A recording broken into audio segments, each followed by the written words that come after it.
Rich dad poor dad, Robert T Kiyosaki. अध्याय 3, सबक 2, पैसे की समझ क्यों सिखाई जानी चाहिए। 1990 में मेरे सबसे अच्छे दोस्त माइक ने अपने डैडी का लंबा चौड़ा कारोबार संभाल लिया है और उसे अपने डैडी से ज़्यादा कामयाबी मिल रही है। हम एक दूसरे से साल में 1-2 बार गोल्फ कोर्स पर मिलते हैं। वह और उसकी पत्नी इतनी ज़्यादा अमीर हैं कि आप इसकी कल्पना भी नहीं कर सकते। अमीर डैडी का साम्राज्य बहुत सुरक्षित हाथों में है और अब माइक अपने बेटे को उसी तरह सिखा रहा है जिस तरह से उसके डैडी ने हमें सिखाया था। 1994 में मैं 47 साल की उम्र में रिटायर हो गया और मेरी पत्नी किम उस वक्त 37 साल की थी। रिटायरमेंट का यह मतलब नहीं है कि हम काम नहीं करते या आगे काम नहीं करेंगे। इसका मतलब यह है कि जब तक कोई चमत्कार ही न हो जाए तब तक हम काम करने या न करने के लिए आज़ाद हैं। इसका कारण यह है कि हमारी दौलत अपने आप बढ़ती रहती है, मुद्रास्फीति की दर से कहीं ज़्यादा तेज़ रफ्तार से। मुझे लगता है कि आज़ादी इसी को कहते हैं। हमारी दौलत इतनी ज़्यादा है कि यह अपने आप बढ़ सकती है। यह पेड़ लगाने की तरह है। आप सालों तक इसे पानी देते हैं और एक दिन इसे आपकी ज़रूरत नहीं रह जाती। इसकी जड़ें ज़मीन में काफ़ी गहराई तक पहुंच जाती हैं। इसके बाद पेड़ आपके सुख के लिए छाया और फल देता है। माइक ने साम्राज्य चलाने का विकल्प चुना और मैंने रिटायर होने का। जब भी मैं लोगों से बातें करता हूं तो वे अक्सर मुझसे सलाह मांगते हैं कि उन्हें क्या करना चाहिए, शुरुआत कहां से करें और कैसे की जाए, आपकी नज़र में कौन सी पुस्तक अच्छी होगी, हम अपने बच्चों को यह सब कैसे सिखाएं, कामयाबी का रहस्य क्या है, मैं किस तरह करोड़ों रुपए कमा सकता हूं। ऐसे वक्त मुझे हमेशा एक लेख की याद आती है जो यहाँ दिया जा रहा है। सबसे अमीर बिजनेसमैन। 1923 में हमारे सबसे महान नेता और सबसे अमीर बिजनेसमैन शिकागो में एजवाटर बीच पर इकट्ठे हुए। ये लोग बहुत मशहूर थे। चार्ल्स श्वाब सबसे बड़ी स्टील कंपनी के मुखिया थे। सैमुअल इंसुल दुनिया की सबसे बड़ी यूटिलिटी के अध्यक्ष थे। हार्वर्ड हॉब्सन सबसे बड़ी गैस कंपनी के मुखिया थे। आइवर क्रूजर दुनिया की सबसे बड़ी कंपनियों में से एक इंटरनेशनल मैच कंपनी के अध्यक्ष थे। Lian Fraser bank of international settlement के अध्यक्ष थे। Richard Fit Me New York stock exchange के मुखिया थे। आर्थर कॉटन और जेसी लिवरमोर सबसे बड़े 2 स्टॉक स्पेकुलेटर्स शेयर का कारोबार करने वाले थे। और अल्बर्ट फॉल प्रेसिडेंट हार्डिंग के कैबिनेट में मंत्री थे। 25 साल बाद इनमें से 9 लोगों का अंत इस तरह हुआ। श्वाब 5 साल तक कर्ज में डूबे रहने के बाद गरीबी में मरे। इंसुल की मौत विदेश में दिवालियेपन की हालत में हुई। क्रूजर और कॉटन भी गरीबी में मरे। हॉब्सन पागल हो गए। व्हिटनी और अल्बर्ट फॉल उस समय जेल से रिहा हुए थे। फ्रेजर और लिवरमोर आत्महत्या कर चुके थे। शायद कोई भी ठीक से यह नहीं बता सकता कि इन लोगों के साथ ऐसा क्यों हुआ। यह 1923 की बात है। हम इतना अंदाज़ा तो लगा सकते हैं कि यह 1929 के मार्केट क्रैश और सबसे बड़ी आर्थिक मंदी के ठीक पहले का समय था। मंदी का इन लोगों पर निश्चित रूप से बहुत ज़्यादा असर हुआ होगा। देखने वाली बात यह है, आज हम इन लोगों से ज़्यादा मुश्किल समय में जी रहे हैं। परिवर्तन ज़्यादा तेज़ी से हो रहे हैं और दुनिया में हो रहे हैं। लगता है आने वाले 25 सालों में बहुत से ऐसे उतार चढ़ाव आएंगे जो इन लोगों द्वारा झेले गए उतार चढ़ावों की तरह ही होंगे। मुझे यह चिंता है कि बहुत से लोग सिर्फ पैसे पर अपना ध्यान लगाए बैठे हैं और अपनी सबसे बड़ी दौलत पर ध्यान नहीं दे रहे हैं, जिसका नाम है शिक्षा। अगर लोग लचीले होने, दिमाग खुला रखने और सीखने के लिए तैयार रहे तो इन परिवर्तनों के बावजूद वे अमीर बन सकते हैं। अगर लोग यह सोचेंगे कि पैसा ही उनकी समस्याओं को सुलझा सकता है तो ऐसे लोगों के लिए आगे आने वाला समय बहुत परेशानी भरा होगा। बुद्धि से समस्याएं सुलझती हैं और पैसा आता है। अगर आपके पास पैसे की समझ नहीं है तो पैसा चाहे आ भी जाए पर ज़्यादा देर तक नहीं टिकता। ज़्यादातर लोग ज़िंदगी भर यह नहीं समझ पाते कि असल बात यह नहीं है कि आप कितना पैसा कमा पाते हैं, बल्कि यह है कि आप कितना पैसा रख पाते हैं। हमने लॉटरी जीतने वाले उन गरीब लोगों की कहानियाँ सुनी है जो अचानक अमीर बन जाते हैं या कुछ समय बाद वे फिर गरीब हो जाते हैं। ये लोग लाखों करोड़ों जीतते हैं फिर भी वे लौट कर वहीं आ जाते हैं जहाँ से उन्होंने शुरू किया था। आपने उस व्यावसायिक एथलीट की कहानियाँ भी पढ़ी होगी जो 24 साल की उम्र में हर साल करोड़ों डॉलर कमाता है और 34 साल की उम्र में उन्हें पुल के नीचे सोना पड़ता है। आज ही के अखबार में एक युवा बास्केटबॉल खिलाड़ी की खबर छपी है जो 1 साल पहले करोड़ों का मालिक था। आज वह यह शिकायत करता फिर रहा है कि उसके दोस्तों, वकीलों और अकाउंटेंट्स ने उसके पैसे हड़प लिए और इसी वजह से आज उसे बहुत कम मजदूरी पर कार धोने का काम करना पड़ रहा है। वह सिर्फ 29 साल का है। उसे कार धोने के काम से भी निकाल दिया गया। इसकी वजह यह थी कि उसने कार साफ करते समय अपनी चैंपियनशिप रिंग उतारने से मना कर दिया और इसके लिए उसकी खबर अखबार में छप गई। वह अपने निकाले जाने का विरोध कर रहा है और कहता है कि यह भेदभाव है। अंगूठी ही तो उसकी महान जिंदगी की इकलौती निशानी है। उसका कहना है कि अगर आप उसकी अंगूठी उतरवा लेंगे तो उसके पास जिंदा रहने का कोई सहारा नहीं बचेगा और वह मर जाएगा। 1997 में मैं ऐसे बहुत से लोगों को जानता हूँ जो नए नए करोड़पति बन रहे हैं। एक बार फिर यह 1920 के उछाल वाले दशक की याद दिला देता है। हालांकि मैं खुश हूँ कि इतने ज़्यादा लोग अमीर बनते जा रहे हैं, परंतु मैं उन्हें चेतावनी देना चाहता हूँ कि लंबे समय में यह महत्वपूर्ण नहीं है कि आपने कितना पैसा कमाया, बल्कि महत्वपूर्ण यह है कि आपने कितना पैसा रखा और आपने कितनी पीढ़ियों तक उस पैसे को सहेजा।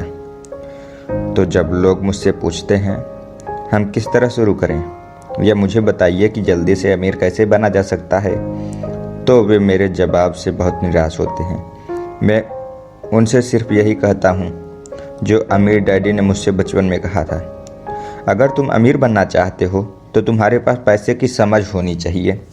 जब भी मैं अमीर डैडी से मिलता था यह विचार मेरे दिमाग में हर बार ठोका जाता था। जैसे मैंने कहा, मेरे पढ़े लिखे डैडी हमेशा किताबें पढ़ने के फ़ायदे बताते रहते थे।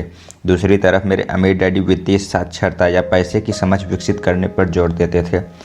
अगर आप एम्पायर स्टेट बिल्डिंग बनाने जा रहे हैं तो सबसे पहले आपको एक गड्ढा खोदना पड़ेगा और एक मजबूत नींव डालनी होगी। अगर आप किसी उपनगर में एक घर बनाने जा रहे हैं तो आपको सिर्फ 6 इंच का कंक्रीट का स्लैब डालना होगा। ज़्यादातर लोग अमीर बनने के चक्कर में 6 इंच के स्लैब पर एम्पायर स्टेट बिल्डिंग खड़ी करना चाहते हैं। हमारा स्कूल सिस्टम उस ज़माने का है जब खेती किसानी ही अर्थव्यवस्था का आधार थे। आज भी यह बिना नींव के घरों में भरोसा करता है। धूल का फर्श आज भी लोकप्रिय है, इसलिए स्कूल से निकलने वाले बच्चों की कोई आर्थिक नींव नहीं होती। एक दिन जब उन्हें नींद नहीं आती तो वे कर्ज में डूब जाते हैं। तो वे अमेरिकी सपने को देखते हैं और यह फैसला करते हैं कि पैसे की जो समस्या उनके सामने खड़ी है उसे अमीर होकर ही सुलझाया जा सकता है। इमारत बनना शुरू हो जाती है। यह तेज़ी से ऊपर बढ़ती है और जल्द ही एम्पायर स्टेट बिल्डिंग के बजाय हमारे पास सबर्बिया का लीनिंग टावर होता है। हमारी रातों की नींद एक बार फिर उड़ जाती है। माइक और मेरे लिए दोनों ही विकल्प संभव थे क्योंकि हमारी आर्थिक नींव मजबूत थी और पैसे की समझ हमें बचपन से ही सिखाई गई थी। देखा जाए तो अकाउंटिंग शायद दुनिया का सबसे बोरिंग विषय है। यह बहुत उलझन भरा विषय भी है, परंतु अगर आप लंबे समय तक अमीर बने रहना चाहते हैं तो यह सबसे महत्वपूर्ण विषय भी है। सवाल यह है कि आप इस बोरिंग को उलझन भरे विषय को अपने बच्चों को किस तरह सिखा सकते हैं। इस सवाल का जवाब है इसे आसान बनाकर पहले इसे तस्वीरों के जरिए सिखाएं। अमीर डैडी ने माइक और मेरे लिए एक मजबूत आर्थिक नींव डाली थी। चूँकि हम लोग छोटे बच्चे थे इसलिए उन्होंने हमें सिखाने का एक आसान तरीका ईजाद किया। सालों तक वे केवल चित्र बनाते रहे और उनके साथ शब्दों का इस्तेमाल करके हमें समझाते रहे। जब माइक और मैंने उन आसान डायग्राम्स की मदद से आर्थिक शब्दावली और पैसे के खेल को समझ लिया तो इसके कई सालों बाद अमीर डैडी ने अंकों को जोड़ना शुरू किया। आज माइक को जितनी अकाउंटिंग विश्लेषण की ज़रूरत है वह उससे भी कहीं सूक्ष्म और जटिल विश्लेषण कर सकता है। उसके पास 10 अरब डॉलर का साम्राज्य है। मैं इतना ज़्यादा जटिल विश्लेषण नहीं करता क्योंकि मेरा साम्राज्य छोटा है, परंतु हम दोनों ही नींव आसान नींव थी। आगे आने वाले पृष्ठों में मैं आपके सामने वही आसान से चित्र रखूँगा जो माइक के डैडी ने हमारे लिए खींचे थे। हालांकि वे आसान हैं परंतु इन चित्रों के सहारे उन्होंने 2 छोटे बच्चों को ठोस और गहरी नींव पर दौलत का बड़ा महल बनाना सिखाया।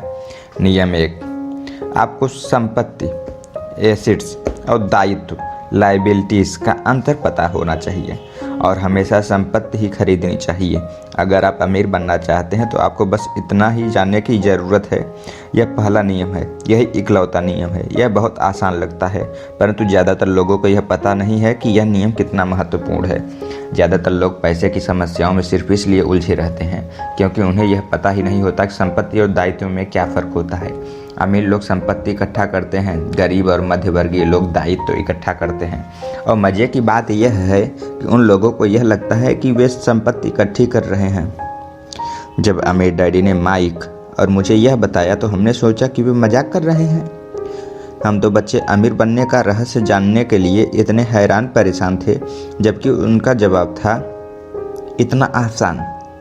यह इतना ज़्यादा आसान था कि हमें इस बात पर सोचने के लिए बहुत देर तक ठहरना पड़ा। संपत्ति क्या होती है? माइक ने पूछा। अभी उस बारे में चिंता मत करो, अमीर डैडी ने कहा। अभी सिर्फ इस विचार को अपने दिमाग में घुस जाने दो। अगर तुम इसे आसानी से समझ सकते हो तो तुम्हारी ज़िंदगी की एक योजना होगी और तुम्हें ज़िंदगी भर पैसे की कभी दिक्कत नहीं आएगी। यह आसान है, इसलिए इसे अनदेखा कर दिया जाता है। आपका मतलब है कि हमें बस इतना ही जानने की ज़रूरत है कि संपत्ति क्या है। यह जानने के बाद हम उसे हासिल कर लें और अमीर बन जाएं? मैंने पूछा। अमीर डैडी ने हामी भरी। हाँ, यह इतना ही आसान है। अगर यह इतना आसान है तो फिर हर आदमी अमीर क्यों नहीं बन जाता? मैंने पूछा। अमीर डैडी मुस्कुराए। क्योंकि लोग संपत्ति और दायित्व में फ़र्क नहीं कर पाते। मुझे याद है कि मैंने पूछा था, वयस्क लोग इतने मूर्ख कैसे हो जाते हैं? अगर यह इतना आसान है और इतना महत्वपूर्ण है तो हर कोई इसे जानना या खोजना क्यों नहीं चाहता? संपत्ति और दायित्व क्या होते हैं? यह समझाने में अमीर डैडी को बस कुछ ही मिनट लगे। बड़े लोगों को यह नियम समझाने में बहुत बड़ी कठिनाई होती है। क्यों? क्योंकि बड़े लोग ज़्यादा स्मार्ट होते हैं। मैंने अक्सर देखा है कि ज़्यादातर लोग आसान विचारों को नहीं समझ पाते। इसका कारण यह है कि उनकी शिक्षा अलग तरह से हुई है।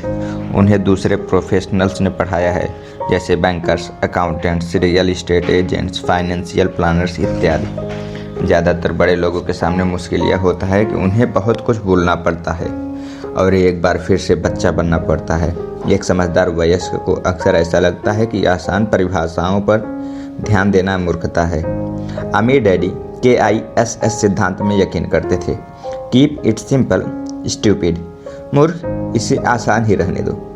इसलिए वे हम 2 छोटे बच्चों को सबक को आसान बनाते थे और इस तरह उन्होंने हमारी पैसे की नींव को ज़्यादा मजबूत बना दिया। तो दिक्कत या उलझन किस बात से आती है? या इतनी आसान चीज़ किस तरह कठिन बन जाती है? कोई ऐसी संपत्ति क्यों खरीदता है जो असल में दायित्व होता है? इसका जवाब हमें अपनी बुनियादी शिक्षा में मिलता है। हम साक्षरता शब्द पर ध्यान देते हैं और पैसे की साक्षरता को अनदेखा कर देते हैं। कोई वस्तु संपत्ति है या दायित्व, यह कैसे पता चलेगा? अगर आप सचमुच झंझट में फंसना चाहो तो इन शब्दों को डिक्शनरी में देख लें। मैं जानता हूँ कि वहाँ दी हुई परिभाषाएं किसी अकाउंटेंट को अच्छी लगती है, परंतु दिक्कत यह है कि आम आदमी उसे पूरी तरह से नहीं समझ पाता। फिर भी हम वयस्क लोग यह मानने में अपनी तौहीन समझते हैं कि कोई चीज़ हमें समझ में नहीं आ रही है। छोटे बच्चों को समझाते समय अमीर डैडी ने एक बार कहा था, संपत्ति के शब्दों के नहीं, अंकों के द्वारा पढ़ा जाता है। और अगर आप अंकों को नहीं पढ़ सकते तो आपको संपत्ति और ज़मीन में खुदे गड्ढे में कोई फ़र्क महसूस नहीं होगा। अकाउंटिंग में अंक महत्वपूर्ण नहीं है, महत्वपूर्ण तो वह बात है जो अंक आपको बता रहे हैं। यह शब्दों की ही तरह हैं। शब्द महत्वपूर्ण नहीं होते, महत्वपूर्ण वह बात होती है जो शब्दों के जरिए बताई जाती है। कई लोग पढ़ते हैं परंतु ज़्यादा समझ नहीं पाते। यह रीडिंग कॉम्प्रिहेंशन या पढ़े हुए को समझाने की काबिलियत होती है और इस क्षेत्र में हम सबकी अलग अलग काबिलियत होती है। उदाहरण के लिए, मैंने हाल ही में एक नया VCR खरीदा। इसके साथ निर्देश पुस्तिका भी थी जिसमें समझाया गया था कि अपने VCR को किस तरह प्रोग्राम किया जाता है। मैं शुक्रवार की शाम को आने वाले अपने फेवरेट TV शो को रिकॉर्ड करना चाहता था, पर उस निर्देश पुस्तिका को पढ़ते पढ़ते मैं पागल हो गया। मुझे दुनिया में कोई भी काम इतना मुश्किल नहीं लग रहा था जितना कि अपने वीसीआर को प्रोग्राम करना। मैं शब्दों को पढ़ सकता था, परंतु इसके बावजूद मुझे समझ में कुछ नहीं आ रहा था। मुझे शब्दों को पहचानने में ए मिल रहा था, परंतु उसे समझने में मुझे एफ मिल रहा था। और यही ज़्यादातर लोगों के साथ पैसे के मामले में होता है। अगर आप अमीर बनना चाहते हैं तो आपको अंकों को पढ़ना और उसे समझना आना चाहिए। मैंने अपने अमीर डैडी से यह बात हज़ारों बार सुनी है और मैंने यह भी सुना है, अमीर लोग संपत्ति इकट्ठा करते हैं जबकि गरीब और मध्यवर्गीय लोग दायित्व इकट्ठे करते हैं। यहाँ यह बताया जा रहा है कि संपत्ति और दायित्व में क्या फ़र्क होता है। ज़्यादातर अकाउंटेंट और फाइनेंशियल प्रोफेशनल्स परिभाषाओं पर आपस में सहमत नहीं होते, परंतु यह आसान चित्र या रेखा चित्र दो छोटे बच्चों के लिए मजबूत वित्तीय नींव डालने में बड़ा काम आएगा। बहुत छोटे बच्चों को सिखाने के हिसाब से अमीर डैडी ने हर चीज़ को बहुत आसान बनाए रखा और जहाँ तक बन पड़ा उन्होंने चित्र का प्रयोग ज़्यादा किया, शब्दों का उपयोग कम से कम किया और अंकों का तो वो कई वर्षों तक इस्तेमाल ही नहीं किया। दोस्तों, आप स्क्रीन पर देख सकते हैं, यह एक संपत्ति का कैश फ्लो पैटर्न है। स्क्रीन पर दिख रहा बॉक्स एक इनकम स्टेटमेंट है, जिसे अक्सर लाभ या हानि का स्टेटमेंट भी कहा जाता है। यह आमदनी और खर्च बताता है, आने वाला पैसा और जाने वाला पैसा। नीचे का चित्र बैलेंस शीट है। इसे इसलिए यह कहा जाता है क्योंकि इसमें संपत्ति और दायित्व को एक साथ मिलाकर देखा जाता है, यानी उन्हें बैलेंस किया जाता है। कुछ लोग जिनमें पैसे की समझ नहीं होती, इनकम स्टेटमेंट और बैलेंस शीट के बीच के संबंध को नहीं जानते। यह संबंध जानना बहुत ज़रूरी है। पैसे की तंगी की असली वजह यह होती है कि लोग संपत्ति और दायित्व के बीच के अंतर को ठीक से नहीं समझ पाते। अक्सर इन दोनों शब्दों की परिभाषाएं भी समस्या खड़ी कर देती हैं। अगर आपको दुविधा में पढ़ना अच्छा लगता है तो आप शब्दकोश उठाकर उसमें संपत्ति और दायित्व शब्दों का मतलब देख लें। अब इन परिभाषाओं का मतलब अकाउंटेंट को तो अच्छी तरह समझ में आ सकता है, परंतु आम आदमी के लिए वो वैसी ही बात हो गई जैसे परिभाषा का मतलब मैंडेरिन जैसी किसी विदेशी भाषा में लिखा गया हो। आप परिभाषा में लिखे हुए शब्दों को तो पढ़ सकते हैं, परंतु उन्हें अच्छी तरह समझना कठिन है। इसलिए जैसा मैंने पहले कहा था, मेरे अमीर डैडी ने हमेशा दोनों छोटे बच्चों को यह आसान परिभाषा सिखाई। संपत्ति वह होती है जो आपकी जेब में पैसा डालती है। अच्छी, आसान और उपयोग में आने वाली परिभाषा। यह एक दायित्व का कैश फ्लो पैटर्न है। चूँकि संपत्ति और दायित्व को चित्र से समझा दिया गया है, इसलिए शब्दों में दी गई परिभाषा को समझना ज़्यादा आसान होगा। संपत्ति वह चीज़ है जो मेरी जेब में पैसा डालती है, दायित्व वह चीज़ है जो मेरी जेब से पैसा निकालती है। वास्तव में आपको इतना ही जानने की ज़रूरत है। अगर आप अमीर बनना चाहते हैं तो आप ज़िंदगी भर संपत्ति खरीदते रहिए। अगर आप गरीब या मध्यवर्गीय आदमी बनना चाहते हैं तो आप दायित्व खरीदते रहिए। इसके बीच के फ़र्क को न जानने से ज़्यादातर लोग जीवन भर पैसे की तंगी से परेशान रहते हैं।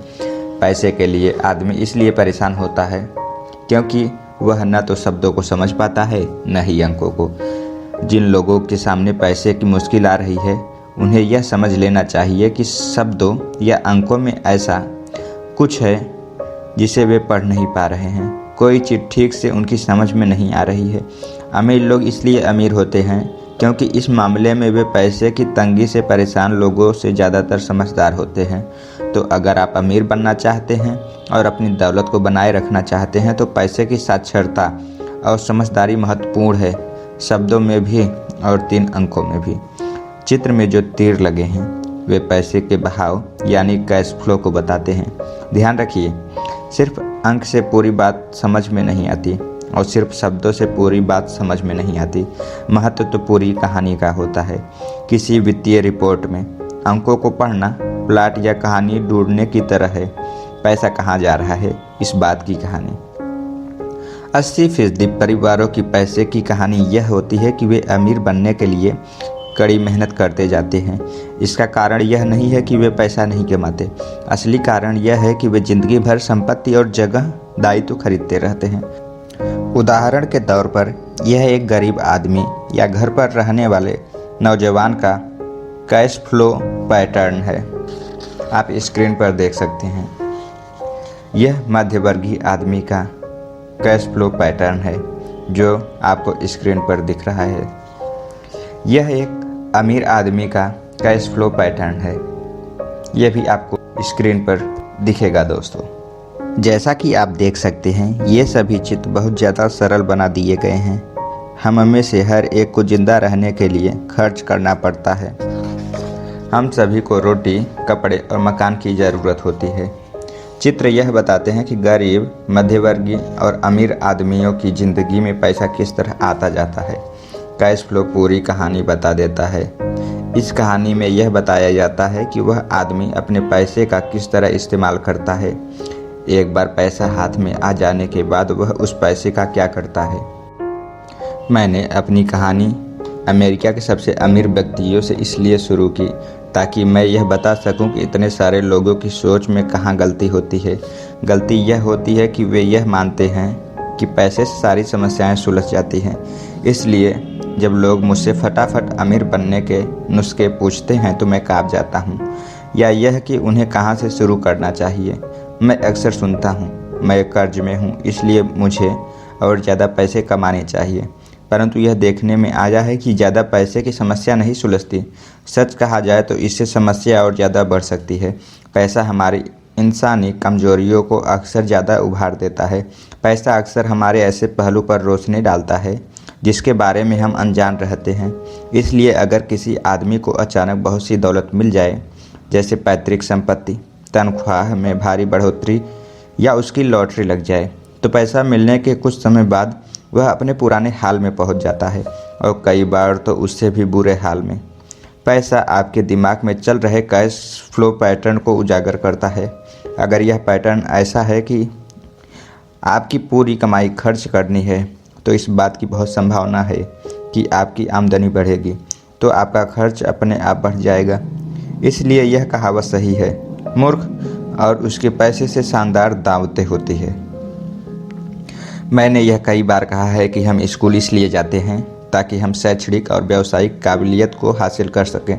निश्चित रूप से यह दोनों बहुत ही महत्वपूर्ण है। हमारी व्यावसायिक काबिलियत के कारण ही हम पैसा बनाना सीखते हैं। 1960 के दशक में जब मैं हाई स्कूल में था, यह माना जाता था कि अगर कोई पढ़ने लिखने में अच्छा है तो वह होनहार विद्यार्थी आगे जाकर डॉक्टर बनेगा। अक्सर उस बच्चे से यह नहीं पूछा जाता कि क्या वह डॉक्टर बनना चाहेगा, यह मान लिया जाता है। इसका कारण यह था कि इस धंधे में सबसे ज़्यादा पैसा नज़र आता था। आज डॉक्टरों के सामने पैसे के बहुत से संकट हैं जो भगवान न करे किसी और के सामने हो।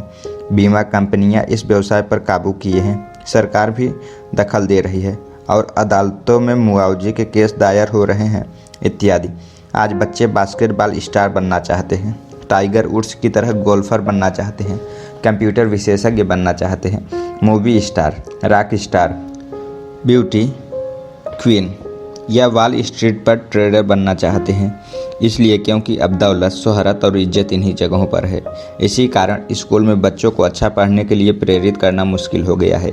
वे जानते हैं कि व्यावसायिक सफलता का शैक्षणिक सफलता से कोई सीधा संबंध नहीं है, जैसा कभी हुआ करता था। चूँकि विद्यार्थियों में स्कूल छोड़ते समय पैसे की कोई समझ नहीं होती है, इसलिए करोड़ों पढ़े लिखे लोग अपने कारोबार में सफल हो जाते हैं, परंतु बाद में वे पैसे की तंगी से जूझते हैं। वे और ज़्यादा मेहनत करते हैं परंतु अपनी समस्याओं से जीत नहीं पाते। उनकी शिक्षा में कमी यह नहीं है कि उन्हें पैसा कमाना नहीं सिखाया गया, बल्कि यह है कि उन्हें पैसा खर्च करने का तरीका नहीं सिखाया गया। पैसा बनाने के बाद उसका किस तरह इस्तेमाल किया जाए और उसे किस तरह संभाला जाए, इसे पैसे की समझ कहते हैं। पैसा एक बार कमाने के बाद उसका क्या किया जाए, इसे अपने पास कितने लंबे समय तक रोका जाए और अपने पैसे से कड़ी मेहनत कैसे करवाई जाए। ज़्यादातर लोग यह नहीं बता पाते कि उनकी पैसों की तंगी का कारण क्या है। ऐसा इसलिए होता है क्योंकि उनमें कैश फ्लो की समझ नहीं होती। कोई आदमी बहुत पढ़ा लिखा हो सकता है, अपने कारोबार में सफल हो सकता है, परंतु हो सकता है कि उसमें पैसे की बिल्कुल भी समझ न हो। ऐसे लोग अक्सर ज़रूरत से ज़्यादा कड़ी मेहनत करते हैं क्योंकि उन्होंने कड़ी मेहनत करना तो सीखा है, परंतु पैसे से अपने लिए कड़ी मेहनत करवाना नहीं सीखा। यह कहानी बताती है कि पैसे का सुख भरा सपना किस तरह दुख भरे सपने में बदल जाता है। कड़ी मेहनत करने वाले लोगों की फिल्मी कहानी एक घिसे पीटे ढर्रे पर चलती है। हाल में शादीशुदा, खुश, बहुत पढ़े लिखे पति पत्नी साथ साथ किराए के मकान में रहने लगते हैं। जल्द ही उन्हें यह लगने लगता है कि वे पैसा बचा रहे हैं, क्योंकि दो लोगों के साथ साथ रहने का खर्च भी लगभग उतना ही होता है जितना कि अकेले आदमी का। समस्या यह है कि जिस अपार्टमेंट में वे रहते हैं वह छोटा है। वे अपने सपनों का घर खरीदने के लिए पैसे बचाने लगते हैं ताकि वे बच्चे पैदा कर सके। अब उनके पास 2 तनख्वाहें होती है और वे अपने करियर का ज़्यादा ध्यान देने लगते हैं।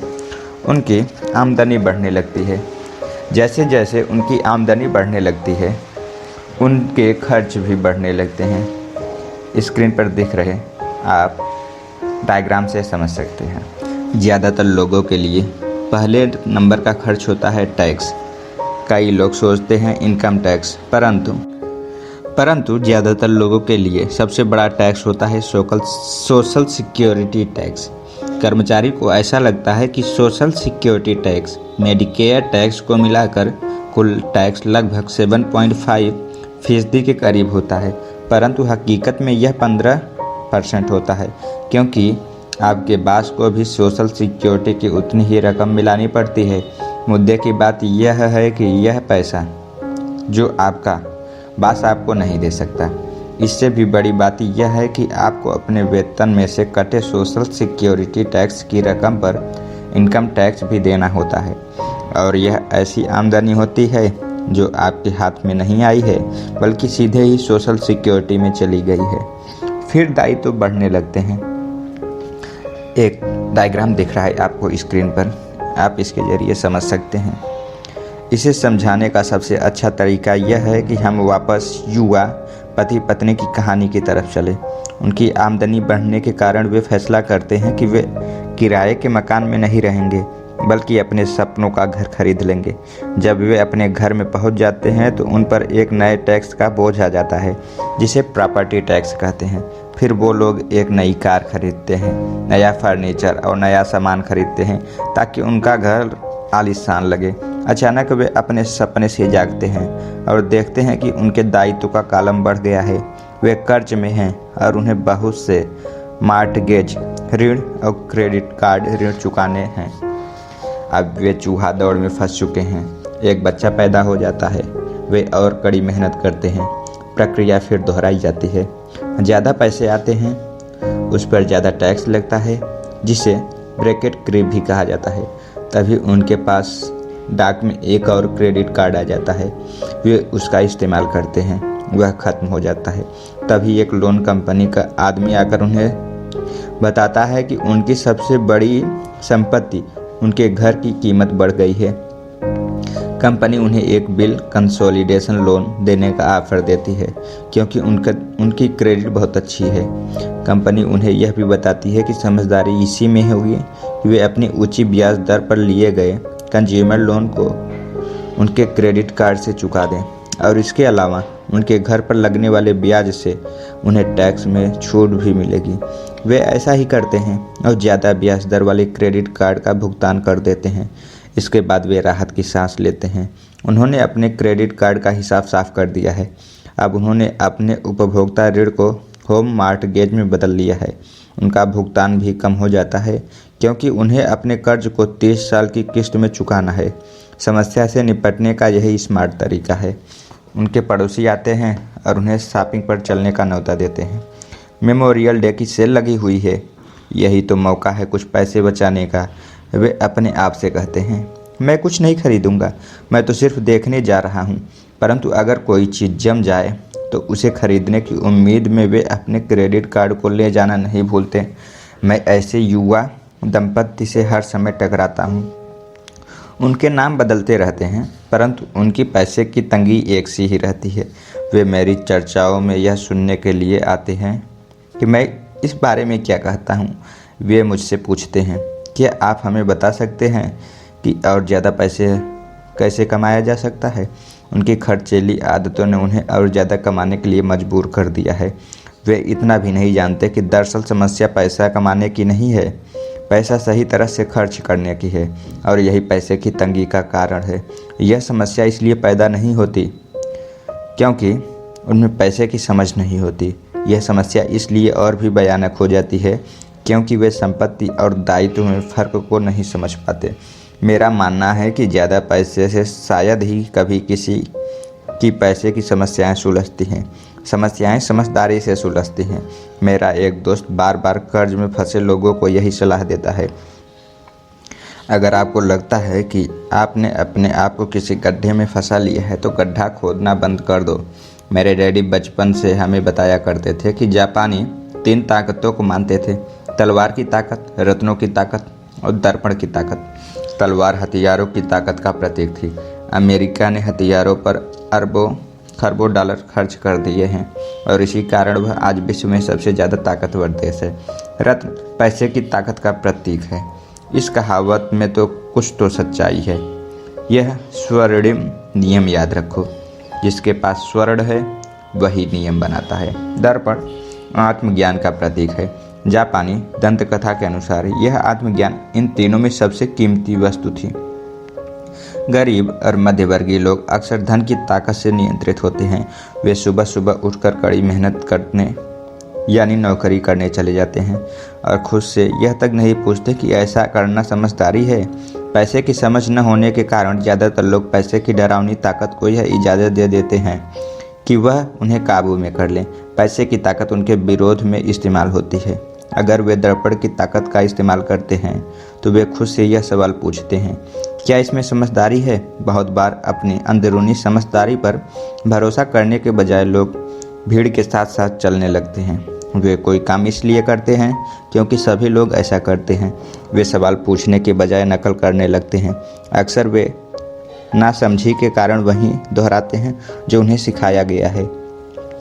इस तरह के विचार की आपका घर आपकी सबसे बड़ी पूंजी है। आपका घर आपका सबसे बड़ा निवेश है। अगर आप ज़्यादा कर्ज लेते हैं तो आपको टैक्स में ज़्यादा छूट मिलेगी। सुरक्षित नौकरी खोजो, गलतियां मत करो, खतरे मत उठाओ। ऐसा कहा जाता है कि ज़्यादातर लोगों के लिए मौत से भी डरावनी चीज़ होती है भीड़ के सामने बोलने का डर। मनोवैज्ञानिक कहते हैं कि ज़्यादातर लोग सार्वजनिक मंच पर बोलने से इसलिए डरते हैं क्योंकि उन्हें यह डर होता है कि उनकी बुराइयां होगी, लोग बाग उनकी हंसी उड़ाएंगे, वे अकेले रह जाएंगे, सबसे कट जाएंगे और बिरादरी से अलग थलग कर दिए जाएंगे। सबसे अलग होने का डर, यह अकेले रह जाने का डर ही सबसे बड़ा कारण है जिस वजह से ज़्यादातर लोग अपनी समस्या हल करने के लिए नए तरीके नहीं ढूंढते। इसलिए मेरे पढ़े लिखे डैडी कहा करते थे कि जापानी लोग दर्पण की ताकत को सबसे ज़्यादा महत्व देते थे, क्योंकि जब इंसान दर्पण में खुद को देखता है तभी उसे सच्चाई का पता चलता है। और ज़्यादातर लोग खतरे मत उठाओ इसीलिए कहते हैं क्योंकि वे खुद डरे हुए होते हैं। यह किसी भी चीज़ के बारे में कहा जाता है, जैसे खेल में, संबंधों में, कैरियर में, धन में।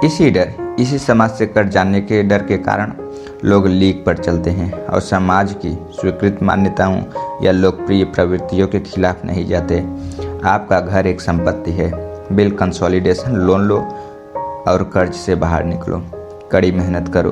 प्रमोशन का सवाल है, एक दिन मैं वाइस प्रेसिडेंट बन जाऊंगा। पैसे बचाओ, जब मेरी तनख्वाह बढ़ेगी तो मैं एक बड़ा घर खरीदूंगा। म्यूचुअल फंड सुरक्षित हैं।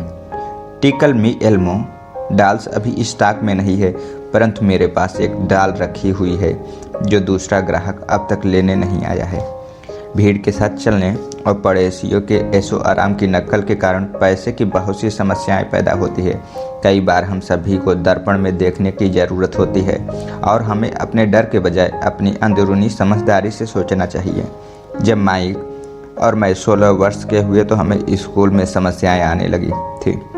हम बुरे बच्चे नहीं थे, हम केवल अपने आप को भीड़ से अलग कर रहे थे। स्कूल के बाद और शनिवार रविवार को हम माइक के डैडी के लिए काम करते थे।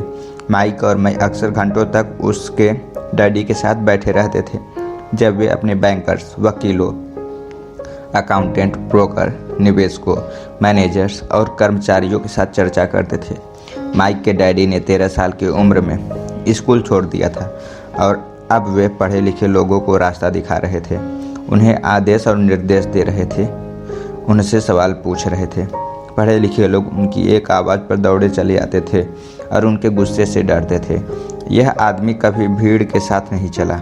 इस आदमी ने खुद के दम पर सोचा और फैसले किए। उन्हें इस शब्दों से चिढ़ होती थी, हमें इसे इस तरह से इसलिए करना पड़ेगा क्योंकि सभी लोग इसी तरह से करते हैं, वे नहीं हो सकता। से बहुत चिढ़ते थे। अगर आप उनसे कोई काम करवाना चाहते थे तो आपको बस इतना ही कहना था, मुझे लगता है कि आप इसे नहीं कर सकते। माइक और मैं उनके साथ रहकर जितना सीखे उतना हमने स्कूल में बिताए सालों में कभी नहीं सीखा, कॉलेज में भी नहीं। माइक के डैडी के पास स्कूल की शिक्षा तो थी नहीं, परंतु उनके पास पैसे की शिक्षा थी और इसी कारण वे सफल थे। वे हमें बार बार बताया करते थे, एक समझदार आदमी अपने से ज़्यादा समझदार लोगों को नौकरी पर रख सकता है। इसलिए माइक और मुझे समझदार लोगों की बातें सुनने और उनसे सीखने का लाभ मिला। परंतु इसके कारण माइक और मैं दोनों ही उस सामाजिक मान्यता के साथ नहीं चल पाए जो हमारे शिक्षक हमें सिखाते थे, और इसी वजह से कई समस्याएं पैदा हो गई।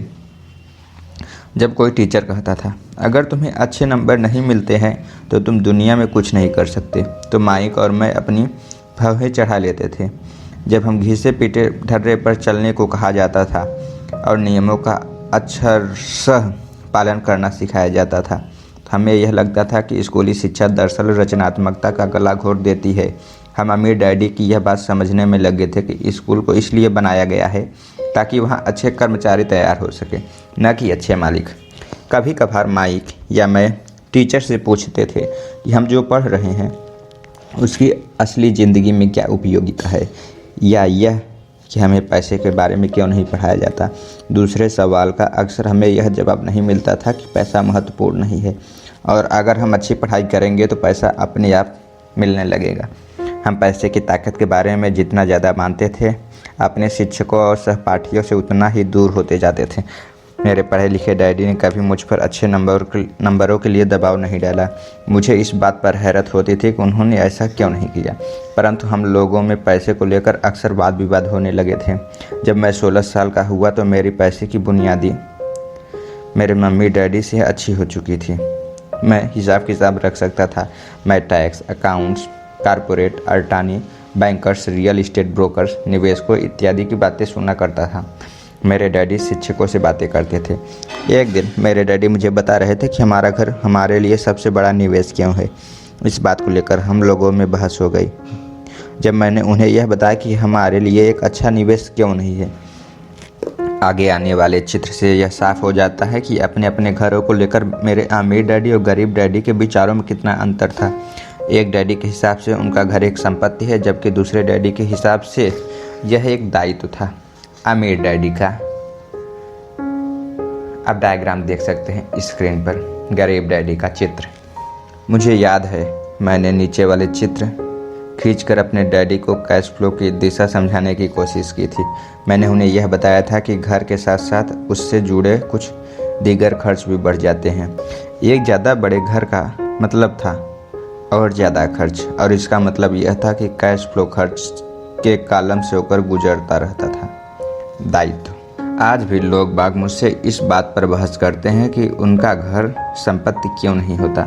मैं जानता हूं कि बहुत से लोगों के लिए खुद का घर उनका सबसे बड़ा सपना होता है और इसलिए वे इसे अपना सबसे बड़ा निवेश मानते हैं। अपने घर के मालिक होने से ज़्यादा अच्छा कुछ भी नहीं है।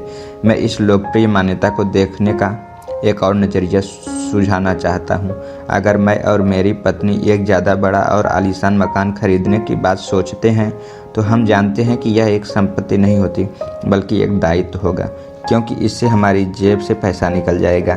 तो यह मेरा तर्क। हालांकि ज़्यादातर लोग मुझसे सहमत नहीं होंगे, क्योंकि घर एक भावनात्मक चीज़ होती है और जब पैसे का सवाल आता है तो भावनाएं पैसे की समझ को हरा देती है। मुझे व्यक्तिगत अनुभव से पता है कि पैसा हर फैसले को भावनात्मक बना देता है। पहला, जब घर की बात आती है तो मैं यह बताना चाहता हूँ कि ज़्यादातर लोग उस घर की कीमत चुकाने के लिए ज़िंदगी भर काम करते हैं जिसके वे कभी पूरी तरह मालिक नहीं होते। दूसरे शब्दों में, ज़्यादातर लोग एक घर खरीदने के कुछ साल बाद दूसरा घर खरीदते हैं और हर बार पहले मकान के लिए जो कर्ज वे लेते हैं उस पर उनके पास हर बार फिर से 30 साल का नया कर्ज हो जाता है। हालांकि लोगों को मॉर्टगेज पेमेंट पर ब्याज के लिए टैक्स में छूट मिलती है, परंतु वे अपने दीगर खर्चों के लिए टैक्स के बाद मिलने वाले डॉलरों का उपयोग करते हैं, अपनी मॉर्टगेज पूरी तरह चुकाने के बाद भी। तीसरा, प्रॉपर्टी टैक्स। मेरी पत्नी के मम्मी डैडी को धक्का लगा जब उनके घर का प्रॉपर्टी टैक्स $1000 प्रति माह तक पहुंच गया। यह तब हुआ जब वे रिटायर हो चुके थे और इस बढ़ोतरी से उनका रिटायरमेंट के बाद का बजट गड़बड़ा गया और उन्हें मजबूरन मकान बदलना पड़ा। घर की कीमत हमेशा नहीं बढ़ती। मेरे कुछ दोस्त हैं जिन्होंने अपने घर के लिए कर्ज लिया था। उन्हें $10 लाख से भी ज़्यादा का कर्ज चुकाना है, पर आज उस घर की कीमत $7 लाख से ज़्यादा नहीं है। सबसे बड़े नुकसान अवसर गंवाने की वजह से होते हैं। अगर आपका सारा पैसा मकान में फंसा रहता है तो आपको ज़्यादा कड़ी मेहनत करनी पड़ती है ताकि आपका खर्च चलता रहे। इस दौरान आपके संपत्ति वाले कॉलम में कोई बढ़ोतरी नहीं होती। अगर एक युवा पति पत्नी शुरुआत में ही अपना पैसा संपत्ति वाले कॉलम में लगाएं तो उनके आगे के साल आराम से गुजरेंगे, खासकर उस समय जब वे अपने बच्चों को कॉलेज में भेजेंगे। इस दौरान उनकी संपत्ति भी बढ़ जाएगी और उनके खर्चे भी आराम से चलते रहेंगे। अक्सर ऐसा होता है कि आपका घर आपके बढ़ते हुए खर्च के भुगतान के लिए होम इक्विटी लोन का साधन बन जाता है। सापेक्ष में अपना घर खरीदने का फैसला बहुत खर्चीला पड़ता है। इसके बजाय बेहतर होगा कि जल्दी ही इन्वेस्टमेंट पोर्टफोलियो बना लिया जाए। किसी आदमी पर इसका असर कम से कम 3 तरह से पड़ता है। पहला, समय की बर्बादी, क्योंकि इस दौरान दूसरी संपत्तियों का मूल्य बढ़ गया होता है। दूसरा, अतिरिक्त पूंजी की बर्बादी, जिसे दोबारा निवेश किया जा सकता है, जबकि घर खरीदने के बाद आपको घर के सीधे जुड़े बहुत से खर्च उठाने पड़ते हैं। तीसरा, शिक्षा की बर्बादी।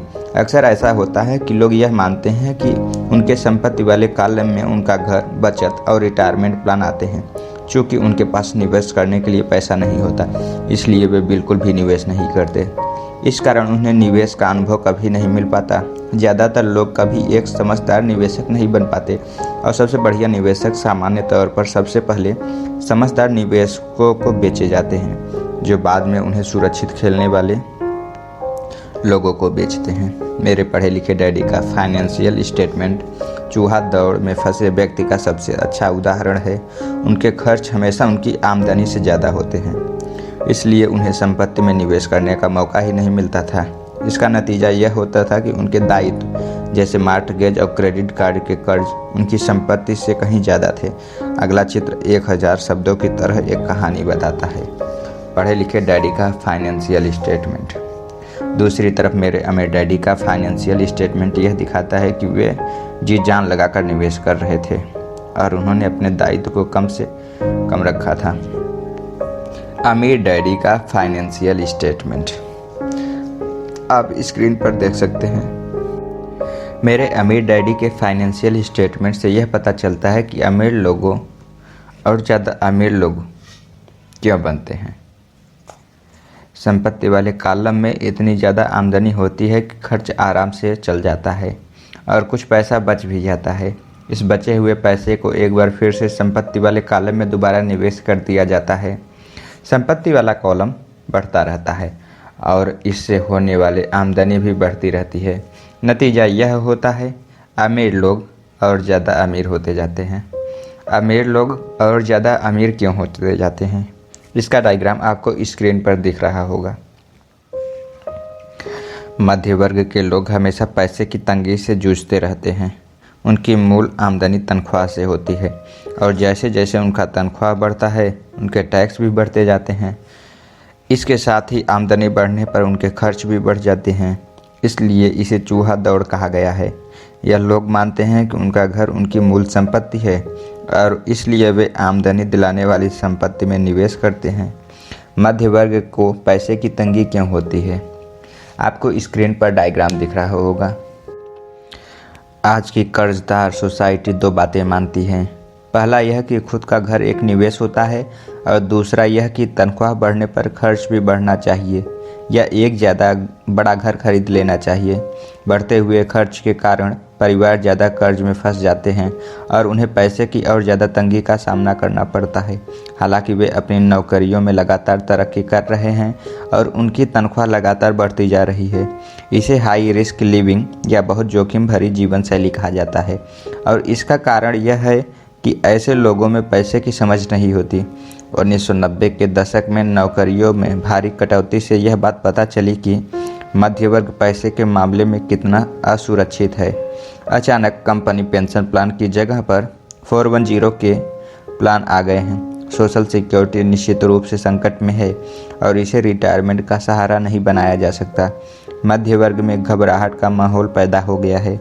आज एक अच्छी बात यह है कि ज़्यादातर लोग यह बातें समझते हैं और इसलिए उन्होंने म्यूचुअल फंड खरीदना शुरू कर दिया है।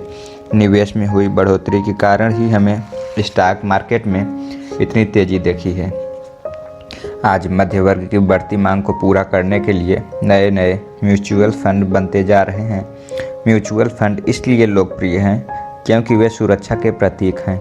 औसत म्यूचुअल फंड खरीदने वाले आदमी नौकरी में, टैक्स और मॉर्टगेज चुकाने में, अपने बच्चों की कॉलेज की फीस के लिए पैसा बचाने में और अपने क्रेडिट कार्ड का हिसाब साफ करने में बहुत ज़्यादा व्यस्त हैं। उनके पास इतना समय नहीं है कि वे निवेश करने की कला सीख सकें, इसलिए वे म्यूचुअल फंड के मैनेजर की काबिलियत पर भरोसा करते हैं। साथ ही चूँकि म्यूचुअल फंड कई तरह के निवेश करता है, इसलिए उन्हें ऐसा लगता है कि उनका पैसा ज़्यादा सुरक्षित है क्योंकि यह कई टुकड़ों में बट गया है या डाइवर्सिफाइड हो गया है। पढ़े लिखे मध्य वर्ग का यह समूह म्यूचुअल फंड ब्रोकर्स और फाइनेंशियल प्लानर्स के डाइवर्सिफाइड सिद्धांत को सही मानता है। सुरक्षित रहो, जोखिम से बचो। असली त्रासदी यह है कि पैसे की समझ न होने के कारण औसत मध्य वर्गीय लोग खतरों का सामना करते हैं। उनके सुरक्षित खेलने का असल कारण यह होता है कि उनके पास पैसे की तंगी होती है। उनकी बैलेंस शीट में बैलेंस नहीं होता। उनका संपत्ति वाला कॉलम तो खाली रहता ही है जहां से आमदनी आती है, जबकि उनके दायित्व वाला कॉलम पूरी भरी रहती है। सामान्य तौर पर उनकी आमदनी का इकलौता साधन उनका वेतन होता है। उनका जीवन यापन पूरी तरह से उनके बास पर निर्भर करता है और जब सचमुच ज़िंदगी में एक बार आने वाला मौका आता है तो ये लोग उस मौके का फ़ायदा नहीं उठा पाते। चूँकि वे इतनी कड़ी मेहनत कर रहे हैं, इसलिए वे सुरक्षित खेल खेलते हैं, सबसे ज़्यादा टैक्स चुकाते हैं और कर्ज के बोझ से दबे रहते हैं। जैसा मैंने इस खंड के शुरू में कहा था, सबसे महत्वपूर्ण नियम यह है कि संपत्ति और दायित्व के बीच के अंतर को पहचाना जाए। एक बार आप इनमें फ़र्क समझ लें, इसके बाद आप आमदनी देने वाली संपत्ति खरीदने की लगातार कोशिश करते हैं। यह अमीर बनने की राह पर चलने का सबसे बढ़िया तरीका है। इसे करते रहें और आपका संपत्ति वाला कॉलम बढ़ता रहेगा। अपने दायित्व और खर्च को कम करने की कोशिश भी करते रहें। इससे पैसा आपके संपत्ति वाले कॉलम में आता रहेगा। जल्द ही आपका संपत्ति वाला कॉलम इतना ज़्यादा मजबूत हो जाएगा कि आप और ज़्यादा जोखिम वाले निवेश कर सकेंगे।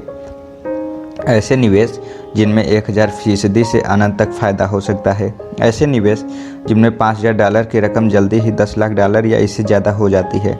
ऐसे निवेश जिन्हें मध्य वर्ग बहुत जोखिम भरा मानता है। निवेश जोखिम भरा नहीं है, यह उस व्यक्ति की पैसे की नासमझी है।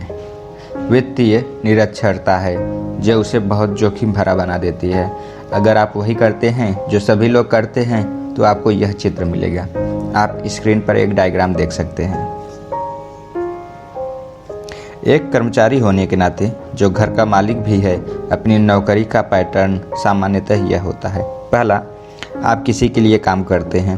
तनख्वाह पर काम करने वाले ज़्यादातर लोग मालिक को या शेयर होल्डर्स को ज़्यादा अमीर बना रहे हैं। आपकी कोशिशों, मेहनत और सफलता से दरअसल आपका मालिक सफल होता है और उसके रिटायरमेंट में मदद मिलती है।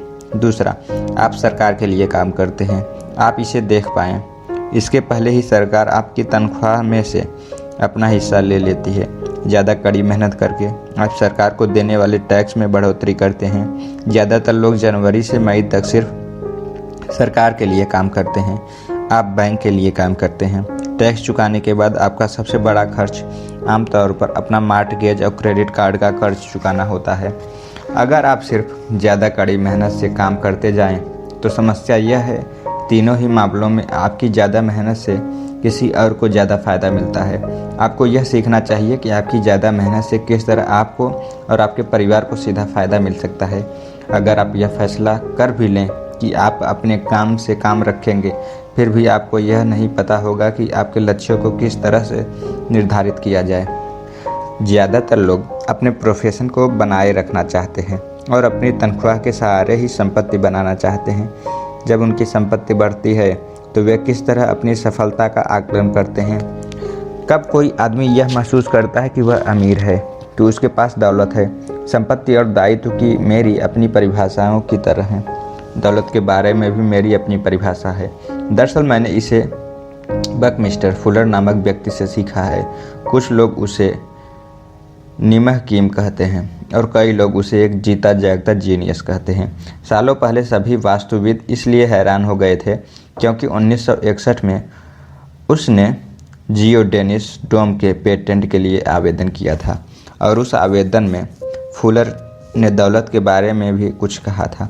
पहले तो उसका ठीक मतलब समझ में नहीं आया था, परंतु उसे कई बार पढ़ने के बाद इसका मतलब समझ में आने लगा।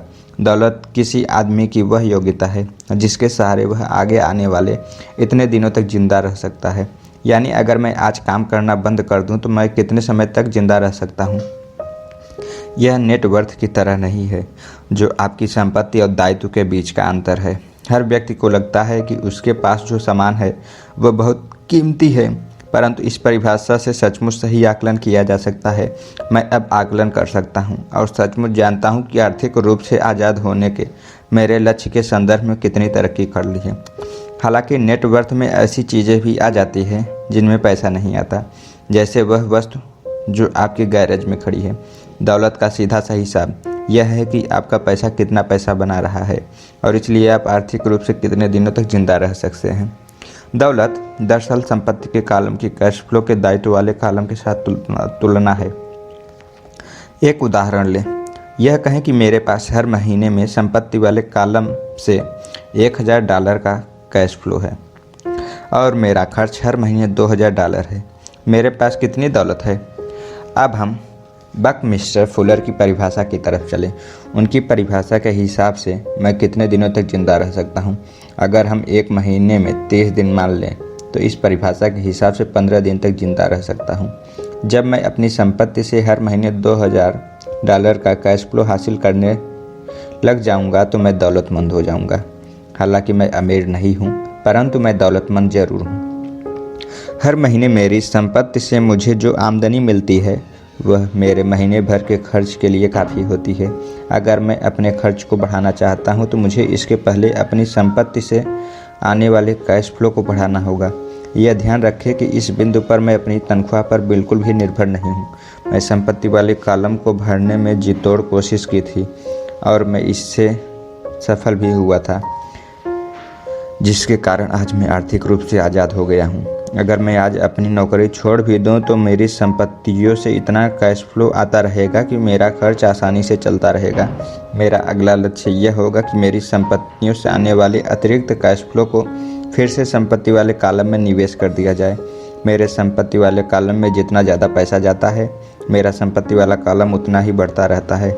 मेरा संपत्ति वाला कॉलम जितना बढ़ता है वहाँ से उतना ही ज़्यादा कैश फ्लो आता है और जब तक मैं अपने खर्च को आने वाले कैश फ्लो से कम रखता हूँ तब तक मैं ज़्यादा अमीर बनता रहूँगा।